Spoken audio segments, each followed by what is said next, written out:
آپ دیکھیں کیونکہ ان کی وصیت بھی تھی. بالکل ایسے اچھا ابھی کہاں لے کے جا رہے وصیت کے حوالے سے کچھ کہنا چاہیں؟ بس وصیت کے حوالے سے کیا، یہ تو گائے بغائے جب بھی مطلب ایک ان سے بات ہوتی تھی تو وہ یہی کہتے تھے کہ چیپا صاحب جب میرا انتقال ہوگا، جب میرا وصال ہوگا تو آپ نے ہی سارے انتظامات کو دیکھنے. تو میں ایسے ہی ان سے کہتا تھا کہ بھائی آپ ایسی باتیں نہ کیا کریں، کس کو کیا پتہ کہ کس کا بلاوا پہلے آ جائے. ہم میں سے کسی کو نہیں پتہ یہ.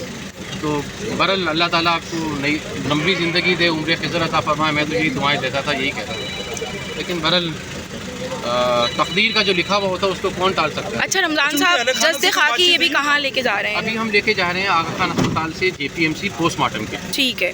پھر پوسٹ مارٹم ہونے کے بعد چھیپا سر تھانے جو ہے وہ لے کے جائیں گے ان کو. اچھا. اور پھر وہاں پر بیٹھ کے جو بھی ان کے سارے تدفین کے مراحل یا کچھ چیزیں طے ہوئی ہیں ابھی یا نہیں ہوئی؟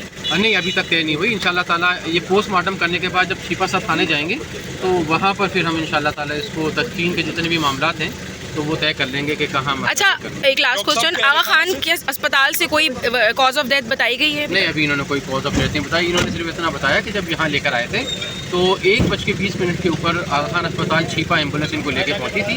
تو انہوں نے بتایا آغا خان اسپتال والوں نے کہ 15-20 منٹ پہلے ان کی ڈیتھ ہو چکی. تو یہ براڈ ڈیٹ ہمارے پاس لے کر آئے.